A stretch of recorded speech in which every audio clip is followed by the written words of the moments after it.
छत्तीसगढ़ बना 1 नवंबर को और 1 जनवरी को मुझे स्वास्थ्य विभाग का काम सौंप दिया गया। मेडिकल कॉलेज 1 से बढ़ा के 6 कर दिए। ये जो आपके जगदलपुर का मेडिकल कॉलेज, बिलासपुर का मेडिकल कॉलेज, राजनांदगांव का मेडिकल कॉलेज, ये सब मेरे हाथ के बनाए हुए। वो आप जानते हैं, आज भी आपने सुन रखा होगा मितानिन का कार्यक्रम, वो हम लोगों ने शुरू किया था उस समय। 12 साल बाद भी जो व्यवस्था उस समय हम लोगों ने प्रारंभ की थी छत्तीसगढ़ राज्य में पीडीएस की और धान की खरीदी की, वही व्यवस्था आज भी चल रही है। हम तीनों लोगों की टीम को ये पुरस्कार प्रधानमंत्री पुरस्कार के नाम से जाना जाता है, ये दिया गया था। मोहल्ला क्लास चलाए, लाउड स्पीकर क्लास चलाए। एक हमारे टीचर हैं जिनके बारे में माननीय प्रधानमंत्री जी ने अपनी मन की बात में कहा, एक छोटी सी पुस्तक तैयार करने की कोशिश कर रहा हूँ जो हमारे शिक्षक तरह तरह के नवाचारी गतिविधियों से सिखा रहे हैं, उसका मुझे लगता है एक संकलन करना चाहिए। जीवन सीखने के लिए है, हम हमेशा सीखते रहें। अगर हमने प्रयास किया तो एक संभावना है कि हारेंगे या जीत सकते हैं। अगर हमने प्रयास ही नहीं किया तब तो हार ही गए ना।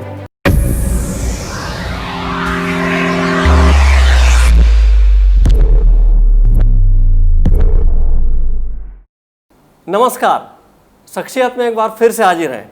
हमारे साथ छत्तीसगढ़ के वरिष्ठतम आईएएस डॉक्टर आलोक शुक्ला हैं, जो अपने आप में अनुभव की थाती हैं। पढ़ई तुंहर दुआर जैसे एक व्यापक कार्यक्रम को सफलतापूर्वक चला रहे हैं। आइए उनसे उनके सफ़र के बारे में जानते हैं। डॉक्टर साहब बताएंगे किस तरीके से आप एमबीबीएस में एडमिशन लिया, उसके बाद आपने आईएएस क्यों चुना, कैसे चुना, दिमाग में क्या है? वो तो कोई इतनी बड़ी चीज़ नहीं है। आप जानते हैं हमारे एक बड़े सीनियर ऑफिसर हैं, रिटायर्ड हैं अब, विवेक धांड साहब, चीफ सेक्रेटरी छत्तीसगढ़ के रह चुके हैं। तो मैं जिस स्कूल में पढ़ता था, धांड साहब उसी स्कूल में मुझसे 2 साल सीनियर थे और हम सब के हीरो थे। हमेशा बहुत ही अच्छे नंबर लेके आते थे। तो उनका सिलेक्शन हुआ और उसके बाद बहुत सारे लोगों ने ये कहा कि देखो भाई, तुम भी कोशिश करके देखो। कोशिश की, हो गया सिलेक्शन, इतनी ही बात है और कोई ख़ास बात नहीं। सर, आपने कलेक्टर, जिस तरीके से आपकी सोच है, क्रियाशीलता है, तो आप कलेक्टरशिप के दौरान भी आपने एक अलग काम किया होगा। किस तरह, इसमें कोई यादगार कोई काम हो? जी, तो मेरे 2 ज़िले किए थे मैंने, दोनों फ़िलहाल मध्य प्रदेश में हैं। एक जो पहला ज़िला मैंने किया था वो शिवपुरी ज़िला किया था, ग्वालियर के पास में है, और उसके बाद में फिर सागर ज़िला मैंने किया। तो इन दोनों ज़िलों में कुछ चीज़ें बड़ी आज तक मुझे याद रह गई हैं। शिवपुरी में पहला ज़िला था मेरा, नई नई चीज़ भी थी। तो उस समय आपको पता है साक्षरता का बड़ा काम होता था, और तब हम लोगों ने साक्षरता का एक बहुत बड़ा अभियान शिवपुरी ज़िले में चलाया था। उसके अलावा वहाँ अस्पताल बड़ा छोटा सा था, तो बहुत अच्छी सुविधाएं नहीं थी। तो रोटरी क्लब के साथ मिलकर के हम लोगों ने वहाँ शिवपुरी के अस्पताल में एक बहुत बढ़िया सा हार्ट का यूनिट भी शुरू किया था। और मुझे ये भी याद है कि जब तक मैं शिवपुरी ज़िले में था तब तक, क्योंकि मैं सर्जन हूँ, तो छोटी मोटी सर्जरी भी वहाँ कर लेता था, तो वो भी थोड़ी सी यादें शिवपुरी की हैं। सागर ज़िले में जो हम लोगों ने 2 बड़े बड़े काम किए, आप जानते हैं ज़िले में इंसान साल 2 साल रहता है, बहुत ज़्यादा वक्त रहते नहीं हैं।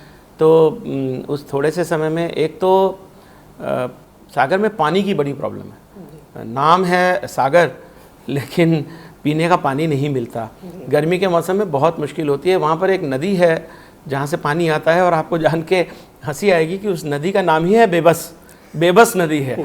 वहाँ से पानी निकालते हैं। तो हम लोग गर्मी के मौसम में नदी के तल के अंदर मीलों चलते थे, और जहाँ कहीं थोड़ा बहुत पानी मिल गया वहाँ पे फिर कुआं खोद के वहाँ से पानी लेके आते थे। तो एक तो ये काफ़ी कोशिश हम लोगों ने की। दूसरा, सागर ज़िले में हम लोगों ने उस समय स्वच्छता अभियान नया नया शुरू हुआ था, तो बहुत बड़े पैमाने पे हम लोगों ने, जो आज आप सुनते हैं टॉयलेट बनाने का काम, तो हम लोगों ने सागर ज़िले में लगभग 1-8 लाख टॉयलेट उस समय बनवाए थे, और पूरी तरह से जन सहयोग से। तब तक तो सरकारी मदद नहीं होती थी, केवल जन सहयोग से होता था। तो वो भी थोड़ी सी यादगार है काम करने की। डॉक्टर साहब, आप पेशे से, आप विधा आपका एमबीबीएस चिकित्सक रहे हैं और आप प्रशासनिक अधिकारी, तो प्रशासनिक जो काम है उस दौरान ऐसा कोई वाकया जिसमें आपने अपनी चिकित्सीय अनुभव का शानदार उपयोग किया हो, ऐसा कोई वाकया? अब शानदार तो मैं नहीं जानता। मैंने जैसे आपको बताया कि शिवपुरी ज़िले में जब तक मैं गया तब तक मैं काफ़ी सर्जरी करता था, तो एक दो छोटे छोटे ऐसे वाक़े हैं जो मुझे याद हैं और वो मैं आपको ज़रूर सुनाना चाहता हूँ।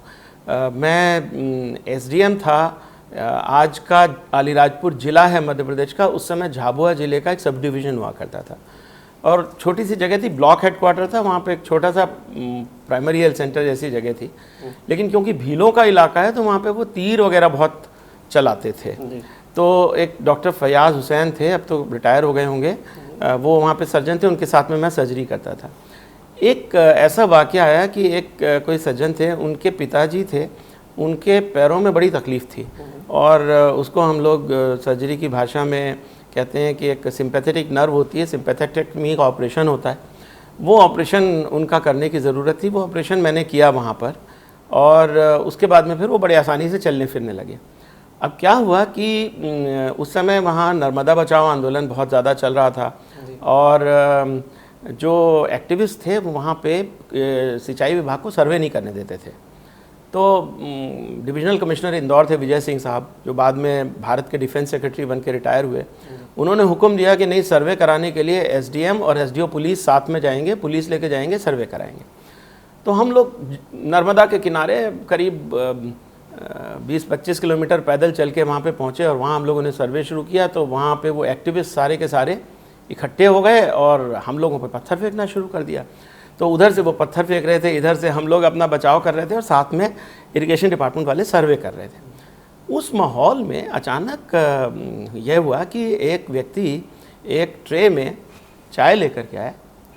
तो मुझे बड़ा आश्चर्य हुआ। मैंने कहा भाई, आप सारे गांव आपसे नाराज़ हो जाएगा, सब तो हम लोगों को गाली बक रहे हैं और पत्थर फेंक रहे हैं, आप चाय पिला रहे हैं, ऐसा क्यों? तो कहने लगे, आप भूल गए, आपने मेरे पिताजी का ऑपरेशन किया था और आप मेरे गाँव में आए हैं और मैं आपको बिना चाय पिए जाने दूँ, ये संभव नहीं है।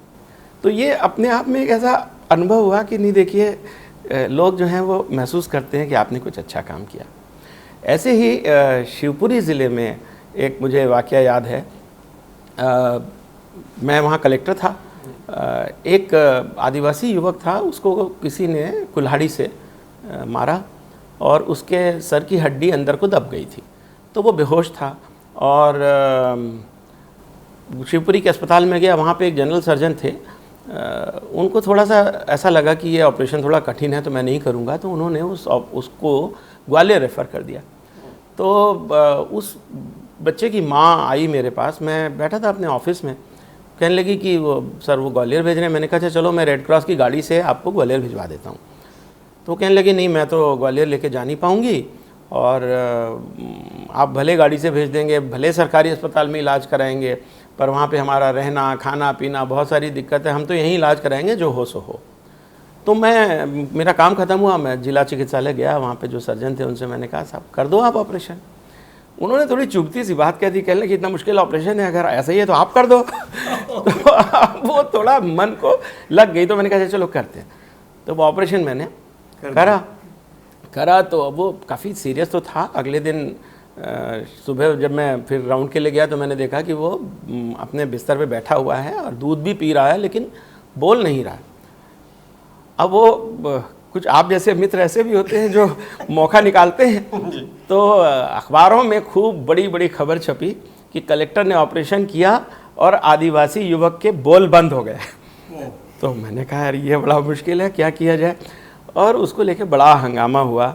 कुछ लोगों ने भला बुरा कहा, कुछ ने कुछ कहा, लेकिन मेरी किस्मत अच्छी थी कि उसका हम लोगों ने करीब 15 दिन इलाज किया और वो बिल्कुल ठीक हो गया, बोलने लगा, बातचीत करने लगा, ठीक से उठ के अपने पैरों पे चल के अपने घर गया। तो मैं आपको ये बताना चाहता हूँ कि ये शुरू में तो बड़ी बुराई हुई, उसके बाद मेरे पास इतनी फ़ैन मेल आती थी, दिन में कम से कम 15-20 पोस्ट कार्ड चिट्ठियाँ आती थी कि आपने बड़ा अच्छा काम किया। तो ऐसे ही वो हो जाता है कभी कभी। इस तरह आपने देखा कि जिलाधीश और एक चिकित्सक, वो भी सर्जरी, दोनों की जो अपना कर्तव्य है दोनों को बखूबी निभाते आ रहे हैं।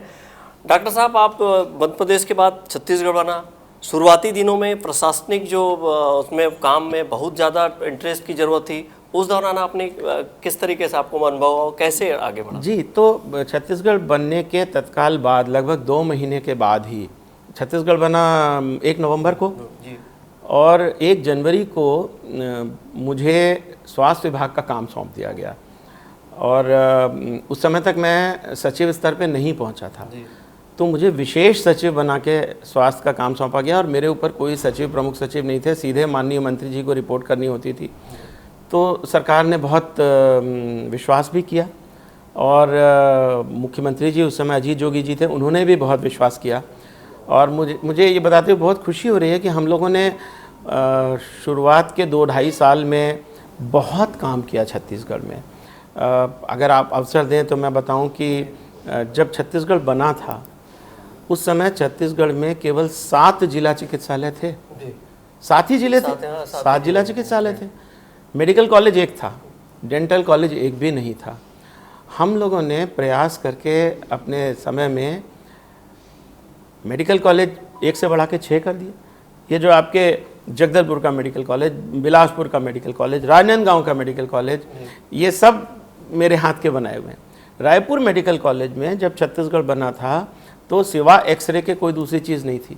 हम लोगों ने सीटी लगाया, एमआरआई लगाया, कैंसर का पूरा बहुत बड़ा यूनिट बनाया। आज तो वेदांता का इतना बड़ा बन गया है, लेकिन अदरवाइज़ रायपुर मेडिकल कॉलेज का जो कैंसर यूनिट है वो आज भी, मैं तो ये कहूँगा, केवल छत्तीसगढ़ नहीं पूरे सेंट्रल एशिया में, सेंट्रल इंडिया में लगभग सबसे अच्छा है। एस्कॉट्स हॉस्पिटल को हम लोग यहाँ लेकर के आए, हार्ट सर्जरी छत्तीसगढ़ में शुरू कराई।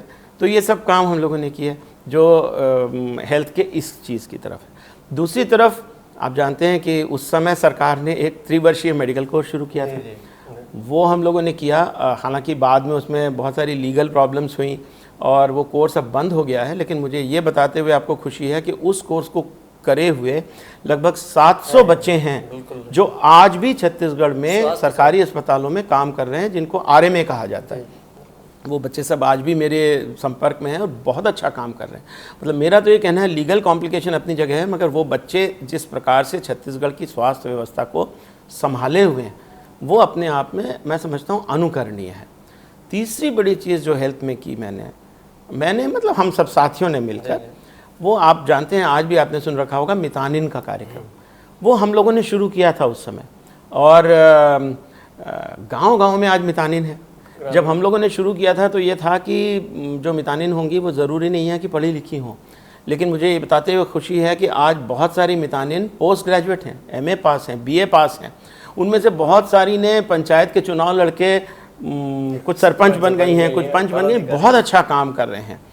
और मुझे ये भी कहते हुए खुशी है, शायद छत्तीसगढ़ का ये ट्रेडिशन है, छत्तीसगढ़ की ये परंपरा है कि ऐसा नहीं कि एक सरकार ने जो शुरू किया वो दूसरी सरकार समाप्त कर दे।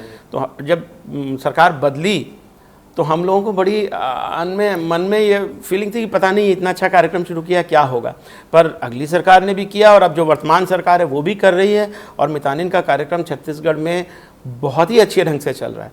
मैं आपको ये भी बताना चाहूँगा कि जो भारत सरकार ने आशा कार्यक्रम शुरू किया है पूरे देश में, वो हमारे मितानिन कार्यक्रम से सीख के किया है। तो कुछ कुछ करते रहना लगातार, जैसे कि डॉक्टर साहब ने कहा कुछ कुछ करते रहना, पर ये कुछ कुछ करने में इनको लगातार सम्मान भी मिला, पुरस्कार भी इन्होंने प्राप्त किया। डॉक्टर साहब, ऐसा कौन सा पुरस्कार जिसमें आपको आत्मीय खुशी मिली हो? देखिए, आत्मीय खुशी तो मुझे सच बात बताऊं, मितानिन के कार्यक्रम की आज भी बहुत है। उसमें पुरस्कार तो छोटे मोटे मिले, पुरस्कार का उतना बड़ा महत्व नहीं है। पर मैं आपको ये बताना चाहूँगा, हम लोग मितानिन को उस समय, आज तो उनको कुछ पैसे मिलने लगे हैं मानदेय, तब हम कुछ भी नहीं देते थे। तो उस समय जो भारत सरकार के सचिव थे, उन्होंने मुझसे एक दिन कहा कि भाई ये बताओ कि बिना पैसे के कोई कैसे काम करेगा। मैंने कहा मैं नहीं बताऊंगा, आपको आके देखना पड़ेगा। तो वो आए और गुंडरदेही विकासखंड के पास एक गांव में हम लोग उनको लेकर के गए। 40 महिलाएं बैठी हुई थी, उनसे उनकी चर्चा हुई। उन्होंने बताया हम ये करते हैं, वो करते हैं। तो जो भारत सरकार के सचिव थे उन्होंने पूछा कि भाई आप पैसे नहीं मांगते, और उनको जो जवाब मिला वो इतना आज भी मेरे मतलब मर्मस्पर्शी मुझे लगता है। उन्होंने कहा, जो महिलाएं थी उन्होंने कहा हम अपने परिवार के लिए काम करते हैं, पैसे क्यों मांगेंगे। तो ये चीज़, लेकिन हाँ, पुरस्कार जो मुझे मिला है वो थोड़ा बड़ा सा है। अगर आपके कैमरा पर्सन उसको दिखा सकें, ये सामने लगा हुआ है पुरस्कार। 2008 में जब मैं शिक्षा सचिव था तो उस समय डॉक्टर रमन सिंह की सरकार के समय मुझे काम दिया गया था कि छत्तीसगढ़ के पीडीएस सिस्टम को और पूरी धान खरीदी को हम लोग कंप्यूटराइज करें। उस कंप्यूटराइजेशन के लिए मेरी पूरी टीम को, जिसमें मेरे साथ शामिल थे गौरव द्विवेदी जी, जो आज प्रमुख सचिव हैं छत्तीसगढ़ में, उस समय एमडी थे नान के और मार्कफेड के, और सोम शेखर जी जो एनआईसी में आज भी सीनियर साइंटिस्ट और अब तो शायद एग्जीक्यूटिव डायरेक्टर बन गए हैं, वो थे। हम तीनों लोगों की टीम को ये पुरस्कार प्रधानमंत्री पुरस्कार के नाम से जाना जाता है, ये दिया गया था। और इसमें एक गोल्ड मेडल और 1 लाख रुपए नगद टैक्स फ्री ये हम तीनों को अलग अलग मिला था, जो उस समय के लिए बहुत बड़ी बात थी। एक स्क्रोल भी मिला था जो मैंने मढ़वा के लगवाया हुआ है यहाँ पे। माननीय मनमोहन सिंह जी प्रधानमंत्री जी थे, उनके हाथ से ये पुरस्कार हम लोगों को मिला, बहुत ही अच्छा लगा। पर उससे भी ज़्यादा अच्छा ये लगा कि आज भी, ये हमने 2008 में किया था, आज 2020 चल रहा है, तो लगभग 12 साल हो गए। 12 साल बाद भी जो व्यवस्था उस समय हम लोगों ने प्रारंभ की थी छत्तीसगढ़ राज्य में पीडीएस की और धान की खरीदी की, वही व्यवस्था आज भी चल रही है। और मुझे ये भी बताते हुए बहुत खुशी है कि इसके ऊपर देश विदेश में बहुत अच्छी बातें कही गई हैं। भारत के सर्वोच्च न्यायालय ने इसकी तारीफ की है और यहाँ तक कहा है कि बाकी राज्यों को छत्तीसगढ़ से सीखना चाहिए। बाकी राज्यों को छत्तीसगढ़ से सीखना चाहिए, यानी बहुत ही श्रृंखला है जो देश भर में इनकी जो योजनाएं हैं, जो मूर्त रूप दिया गया है, वो उनकी गूंज होती है। वर्तमान में पढ़ई तुमर द्वार, यानी पढ़ाई आपके द्वार, ये छत्तीसगढ़ का एक ऐसी योजना है जो देश भर में मशहूर है। केंद्र इसकी प्रशंसा कर चुका है। ये इसकी शुरुआत कैसे हुई डॉक्टर साहब, पढ़ई तुमर द्वार? देखिए, ये तो जो हमारे मुख्यमंत्री जी हैं भूपेश बघेल जी, बहुत ही स्वप्नदृष्टा और आगे देखने वाले व्यक्ति हैं। उन्होंने जब कोरोना का समय आया और सरकारों ने, केंद्र सरकार ने भी और राज्य सरकार ने भी ये फैसला किया कि फ़िलहाल लॉकडाउन कर दिया जाएगा, सब बंद कर दिया जाएगा, सारे स्कूल बंद हो गए, तो उनके मन में बड़ी चिंता थी कि बच्चे पढ़ेंगे कैसे। तो उन्होंने मुझे बुला करके एक दिन कहा कि बच्चों की ऑनलाइन पढ़ाई शुरू करो। तो अब मुख्यमंत्री जी का आदेश था और हम लोगों को करना था। समस्याएं बहुत बड़ी थी। समस्या सबसे बड़ी ये थी कि लॉकडाउन है, कंप्यूटर प्रोग्रामर भी कहाँ से लेकर आएँ, और अगर हम उसका टेंडर करें, कोटेशन बुलाएं, तो उसी में 3 महीने लगेंगे और उसके बाद उस टेंडर को भरेगा कौन, और फिर तो 3 महीने में अगर हम टेंडर फाइनल भी कर देंगे तो फिर महीनों के बाद में वो मिलेगा, तब तक तो पता नहीं क्या होगा। तो हम लोगों ने बड़ा एक अंदर से रिस्क उठा करके भी और हिम्मत करके ये फ़ैसला किया। मैंने आपको सोम का नाम बताया था, जिन्होंने कि मेरे साथ काम किया था धान खरीदी और पीडीएस के काम में। सोम के साथ मिलकर के हम लोगों ने तय किया कि हम ये प्रोग्राम इन हाउस लिखेंगे, ये सॉफ्टवेयर कोड हम इन हाउस बनाएंगे। और उस समय मंत्रालय भी बंद था, एनआईसी भी बंद था, चिप्स भी बंद था। तो इसी घर में यहीं बैठकर मेरी डाइनिंग टेबल पर मेरे साथ 5-6 हमारे यंग लड़के हैं प्रोग्रामर्स और सोम, हमारी टीम ने बैठ करके रात दिन मेहनत करके ये कार्यक्रम, ये प्रोग्राम पूरा का पूरा बनाया, इसको लिखा सॉफ्टवेयर को। और अब बस ये समझ लीजिए कि हम लोग मैं सुबह उठता था, वो बच्चे, मैं ही अपनी गाड़ी भेज देता था, कारें चलना मना था, उसमें बैठ के वो आ जाते थे, हम लोग थोड़ी देर काम करते थे, साथ बैठ के खाना खाते थे, साथ बैठ के चाय पीते थे। बहुत अच्छी हमारी एक टीम बन गई और हमने ये पूरा का पूरा सॉफ्टवेयर जो तैयार किया, आप ये समझ लीजिए कि मुश्किल से 10 दिन में, मार्च के एंड में कोरोना लॉकडाउन हुआ था। 7 अप्रैल को मुख्यमंत्री जी ने इसका लॉन्चिंग किया, इसका इनॉग्रेशन किया और ये हमने सॉफ्टवेयर पूरा का पूरा बना के लॉन्च किया।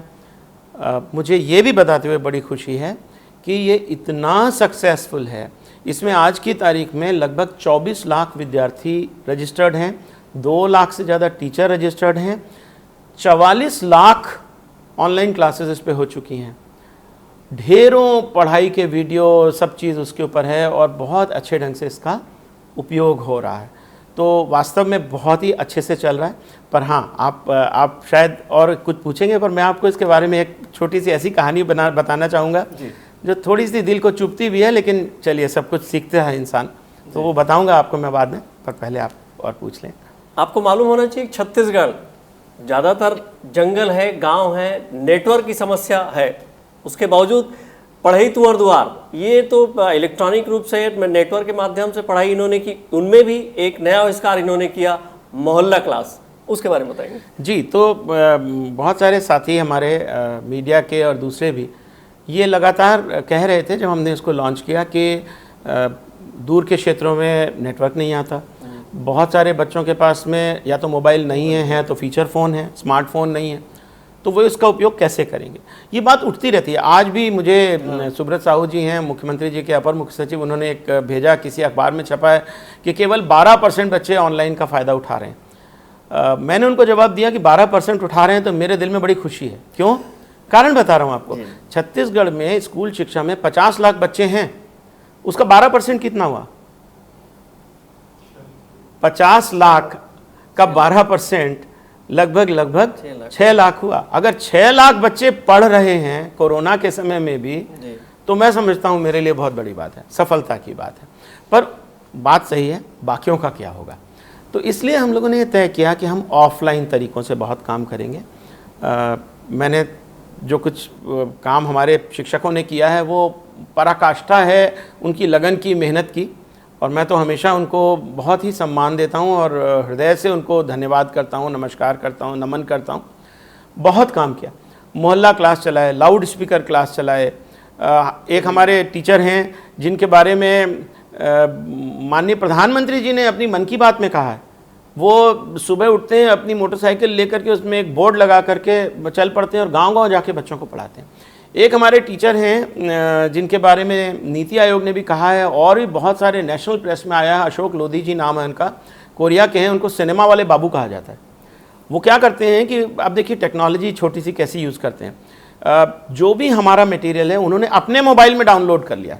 अब डाउनलोड हो गया तो फिर नेटवर्क की ज़रूरत नहीं है, ऑफलाइन भी चल सकता है। जैसे आप व्हाट्सएप का वीडियो डाउनलोड कर लें, उसके बाद आप ऑफलाइन भी उसको देख सकते हैं। तो उन्होंने अपने मोबाइल में कर लिया है।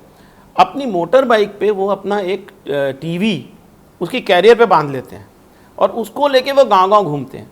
और एक ऐप होता है, मैं तो जानता भी नहीं था, मैं कोरिया गया तो मैंने देखा, उसका नाम है मीरा कास्ट।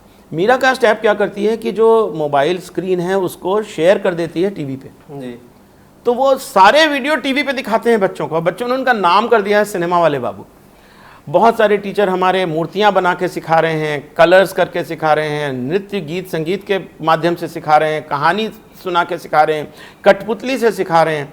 मैं तो आपको बताना चाहूँगा, मैं अभी काम कर रहा हूँ, एक छोटी सी पुस्तक तैयार करने की कोशिश कर रहा हूँ जो हमारे शिक्षक तरह तरह के नवाचारी गतिविधियों से सिखा रहे हैं। उसका मुझे लगता है एक संकलन करना चाहिए, और ताकि सारी दुनिया को पता चले कि छत्तीसगढ़ के शिक्षक कितना बड़ा काम कर रहे हैं। आपने देखा कि किस तरीके से इन्होंने जो खासकर शिक्षा विभाग में इनोवेशन को, जो आविष्कार है उनको प्रोत्साहित किया, और लगातार छोटे छोटे जो शिक्षक हैं, जो पढ़ाते हैं, जो साथ में जो सहयोग करते हैं, वो जो छोटे छोटे आविष्कार कर रहे हैं उनको प्रोत्साहित कर रहे हैं और लगातार ये पुरस्कृत भी कर रहे हैं। ये लगातार पुरस्कृत कैसे कर रहे हैं? बहुत सिंपल सी चीज़ है। देखिए, हम क्या दे सकते हैं अपने शिक्षकों को सिवा सम्मान के? पैसा उनके लिए महत्वपूर्ण भी नहीं है और हमारे पास देने के लिए है भी नहीं। तो सम्मान आप कैसे देंगे? आज के समय में आप किसी को आमने सामने बुला करके नहीं दे सकते। तो हम लोगों ने एक योजना शुरू की है, जो भी शिक्षक अच्छा काम करते हैं उनको हम लोग ऑनलाइन सर्टिफिकेशन करते हैं, उनको सर्टिफिकेट देते हैं जो वो डाउनलोड कर लेते हैं। और मैंने देखा कि हमारे शिक्षक बहुत खुश हैं इन सर्टिफिकेट से। बहुत सारे तो उस सर्टिफिकेट को मढ़वा के अपने स्कूल में, अपने घर में रखते हैं। बहुतों ने अपने फेसबुक पे, व्हाट्सएप में शेयर किया है। तो ये सर्टिफिकेट हम लोग देने का काम करते हैं।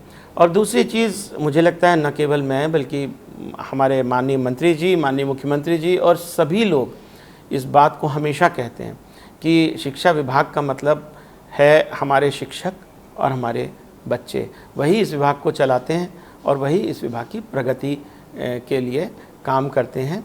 तो उससे बड़ा सम्मान मैं समझता हूँ और क्या हो सकता है? सम्मान और पुरस्कार, यही दो चीज़ें तो हम कर सकते हैं। छत्तीसगढ़ के मुख्यमंत्री खासकर यहाँ के निवासियों के बच्चों के स्वास्थ्य के बारे में बहुत चिंतित रहते हैं और बहुत अलर्ट रहते हैं। यही कारण है कि स्कूल के मामले में डॉक्टर साहब से लगातार संपर्क बनाए हुए हैं। आप इतने पेंडेमिक, जो कोरोना जैसे महामारी के बीच भी बच्चों का स्वास्थ्य, एक भी ऐसा कैजुअलिटी नहीं हुई, लगातार क्लास चल रही है, मोहल्ला क्लास चल रही है, ये कैसे संभव हो पाया? कि मैं तो ईश्वर की कृपा मानता हूँ। ये ज़रूर है कि हम सब लोगों ने बहुत कोशिश करके ये किया हुआ है कि जो भी निर्देश केंद्र सरकार के हैं, राज्य सरकार के हैं, स्वास्थ्य विभाग के हैं, फिज़िकल डिस्टेंसिंग को लेके, मास्क पहनना, सैनिटाइज करना, उन सब का तो पालन कर ही रहे हैं और आगे ये है कि भगवान की कृपा बनी रहे।